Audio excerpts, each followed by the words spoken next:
السلام عليكم ورحمة الله تعالى وبركاته. أعزائي التلاميذ، نواصل في نفس السياق وغنواصلوا في نفس الدرس إن شاء الله اللي هو درس الدالة الخطية. أما بالنسبة للفيديو ديال اليوم خاصو تصحيح ديال جوج تمارين في درس الدالة الخطية. إذا بالنسبة للتمرين الأول، بالنسبة للنص ديال التمرين الأول، قلنا في كل حالة حدد جبريا الدالة الخطية. بالنسبة للجدول، عطينا واحد الجدول فيه واحد المجموعة. بالنسبة للحالة الأولى عطينا واحد الدالة الخطية اف كتحقق لنا هاد الشرط. الصورة ديال العدد ناقص خمسة بالدالة اف كتساوي لنا ناقص أربعة. وكيقول لنا في هاد الحالة شكون هي الدالة اف. خصنا حنا ولا الدور ديالنا شنو هو واش نحددو شكون هاد الدالة اف اللي كتحقق لنا أن الصورة ديال ناقص خمسة كتساوي لنا ناقص أربعة. في الحالة الثانية كيقول لنا عطينا واحد الدالة اف بحيث الصورة ديال ناقص ثلاثة بالدالة الخطية اف كتعطينا ستة. الحالة الثالثة عطينا واحد الدالة اف بحيث الصورة ديال العدد ناقص ثمانية بالدالة اف هو ناقص ستة. والدور ديالنا حنا هو أننا نحددو شكون هي الدالة في كل حالة من هاد الحالات اللي كتحقق لنا هاد الشروط اللي كاينين في الجدول. إذا بالنسبة لطريقة الإجابة حنا ما غنطرقوش جميع الحالات، إنما غنطرق من واحد جوج حالات، ونفس الخطوات اللي كنتبعوهم في هاد جوج حالات غنتبعوهم لتحديد أو للإجابة على باقي الحالات. إذا ندوزو الإجابة على بركة الله. بالنسبة للحالة الأولى اللي خصنا نعرفو أنه بصفة عامة دائما أي دالة خطية كيفما كانت كتكتب على الشكل اف دو اكس كتساوي لي ا مضروبة في اكس. هذه خصني نكون عارفة الصيغة العامة ديال أي خطية، دالة خطية اللي كنكتب بها أي دالة خطية هي اف دو اكس كتساوي لنا ا في اكس. إذا بالنسبة لي أنا شنو الدور ديالي في هاد الحالات كاملين هو نحدد شكون هو هاد العدد ا. إذا لنحدد اف دو اكس في الحالة اف ديال ناقص خمسة نحددو اف دو اكس، نحددو الدالة اف دو اكس في الحالة أن الصورة ديال العدد ناقص خمسة بالدالة اف كتساوي لي ناقص أربعة. وباش نحددو اف دو اكس خصنا نحددو العدد ا.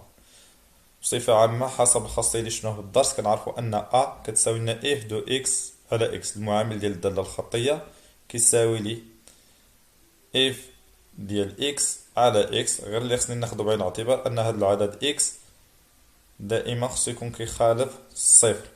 وبالتالي شكون اللي كيمثل لي هنايا اف ديال شكون اللي كيمثل لي اكس في الحالة اللي عندي هو العدد ناقص خمسة. وبالتالي هاد الصيغة شنو كترجع ا كتساوي لي اف ديال ناقص خمسة على ناقص خمسة. كنجي لهاد اكس كنعوضها بهاد العدد اللي كاين داخل قوسين. فين ما كانت اكس كنعوضها بهاد العدد ناقص خمسة، كترجع لي الصيغة كترجع ا كتساوي لنا اف ديال ناقص خمسة على ناقص خمسة. حسب معطيات اف ديال ناقص خمسة هي ناقص أربعة. وبالتالي كيرجع هو ناقص أربعة على ناقص خمسة اللي تساوي لي أربعة على خمسة. ومنه فإن اف دو اكس كتساوي لي أربعة على خمسة في اكس. الحالة الثانية نحدد اف دو اكس في الحالة، نحددو الدالة الخطية اف دو اكس في الحالة اللي كتحقق لي بحيث هاد الدالة اف كتحقق هاد الشرط اف دو ناقص ثلاثة كتساوي لي ستة. نحدد الدالة اف الدالة الخطية اف بحيث هاد الدالة اف كتحقق لي الشرط التالي أن الصورة ديال العدد ناقص ثلاثة بالدالة اف هو ستة. غنتبع نفس الخطوات. حنا كنعرفو أن هاد الدالة اف دو اكس غتكتب على الشكل ديال ا مضروبة في اكس، ولذلك أول خطوة نحدد العدد ا. كنبدا بنفس الطريقة اللي تبعتها في الحالة السابقة. نعلم أن كتساوي لي اف ديال اكس على اكس. وبالتالي بالنسبة للعدد اللي كيمثل لنا اكس في الحالة في هذه الحالة اللي عندي هو هذا العدد اللي كاين بين قوسين ناقص ثلاثة. وبالتالي هاد الصيغة اللي انطلقت منها هنا شنو كترجع كتساوي لنا اف ديال ناقص ثلاثة على ناقص ثلاثة. حسب معطيات اف ديال ناقص ثلاثة هي ستة. وبالتالي شنو كيرجع كتساوي لي اف ناقص ثلاثة كنعوضها بستة كترجع، وبالتالي كترجع هي ستة على ناقص ثلاثة. ستة على ناقص ثلاثة هي ناقص اثنان. ومنه فإن اف دو اف كتساوي لنا ناقص اثنان في إكس. باش نكمل باقي الحالات كنتابع نفس الخطوات ديال الإجابة، في كل مرة كنعاود نفس الخطوات حتى كنحدد جميع الدول اللي كاينة في الجدول. لذلك ما نضيعوش فيه من الوقت وندوزو للتمرين الثاني، صح ديال التمرين آخر. بالنسبة للتمرين الثاني، النص ديال التمرين الثاني كيقول لنا لتكن إف دالة خطية معاملها هو ناقص 7/3. السؤال الأول، حدد إف دو إكس بدلالة إكس. السؤال الثاني، أتمم الجدول التالي.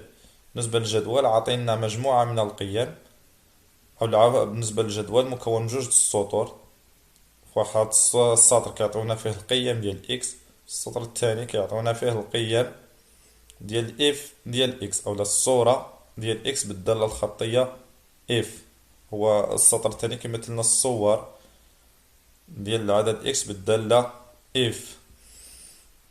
المطلوب منا أننا نملؤ هذا الجدول. مثلا كيفاش خصنا نقرا الجدول هنا؟ مثلا ملي كيكون إكس كتساوي لي ناقص 3/7، شناهي غتكون الصورة ديال إكس في هذه الحالة، ولا شنو هي القيمة ديال إف ديال إكس في هذه الحالة؟ بالنسبة لهذه الحالة الثانية، عطيني القيمة ديال إف ديال إكس، عطيني إف ديال إكس، القيمة ديال إف ديال إكس هي ناقص 63، ومطلوب مني نحدد أنا شكون هو العدد اللي كنحسب له الصورة ديالو بالدالة إف، بحيث الصورة ديالو تكون هي ناقص 63. نفس الشيء هنا عطيني القيمة صفر، يقول لي شكون هي الدالة، أو شكون هو، أو شنو هي القيمة ديال، ولا شنو هي الصورة ديال صفر في هذه الحالة بالدالة إف.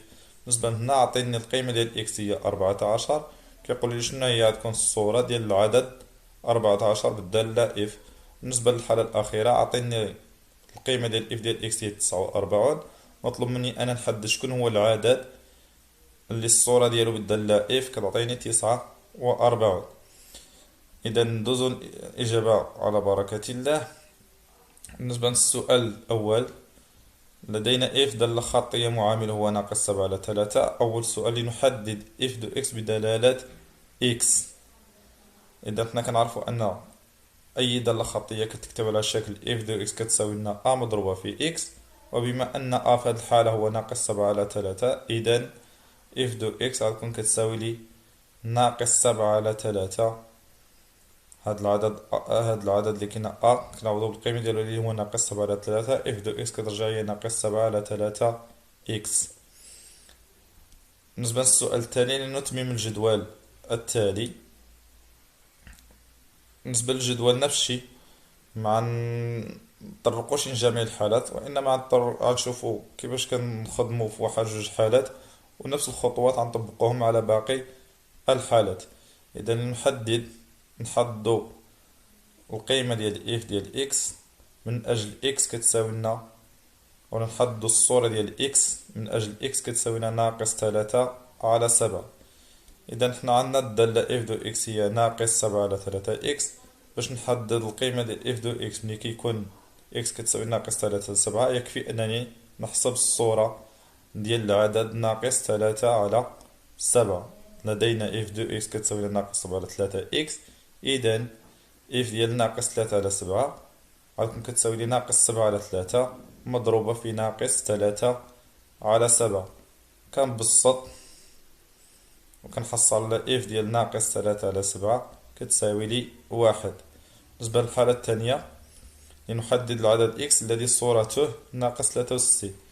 هنا عطينا القيمة ديال إف ديال إكس اللي هي ناقص 63، كيقول لنا شكون هو العدد إكس اللي كنحسبو له الصورة ديالو بالدالة إف كتعطينا ناقص 63. إذا من جهة عندنا إف دو إكس كتساوي لنا ناقص 7/3 إكس، ومن جهة ثانية عطينا القيمة ديال إف ديال إكس هما هي ناقص 63. إذا شنو يمكن لي نستنتج من هاد جوج المتساويات؟ أن مادام أن إف دو إكس كتساوي ناقص 63، ومن جهة أخرى كتساوي لنا ناقص 7/3 إكس، إذا ناقص 7/3 إكس غتكون كتساوي لنا ناقص 63. إذا كما قلنا غتكون عندنا ناقص 7/3 في إكس كتساوي لنا 63، وبالتالي إكس غتكون كتساوي لي 3 في 63، غتكون إكس غتكون كتساوي لي 3 في 63، على ناقص 7 اللي غتساوي لنا ناقص 27. باستعمال وباتباع هاد الخطوات اللي عملناهم هنا يمكن لي نعمر الجدول ديالي. إذا في الحالة الأولى لقينا إكس إف دو إكس من أجل إكس كتساوي لنا ناقص 3/7. الصورة ديال إكس في هاد الحالة لقينا هي 1. الحالة الثانية من أجل إف دو إكس كتساوي لنا ناقص 63، لقينا العدد إكس اللي كيحقق اللي الصورة ديالو بالدالة إف ديال إكس كتعطينا ناقص 63 هو ناقص 27. هنا العدد الواحد اللي الصورة ديالو بالدالة الخطية صفر هو العدد صفر. هنا 14 عطينا إكس كتساوي لنا 14. إذا باش نلقى إف ديال إكس القيمة ديال إف ديال إكس هنا يكفي أنني نحسب الصورة ديال 14 بالدالة الخطية اف دو اكس كنحصل على ناقص 98 على 3. هنا باش نحدد شكون هو العدد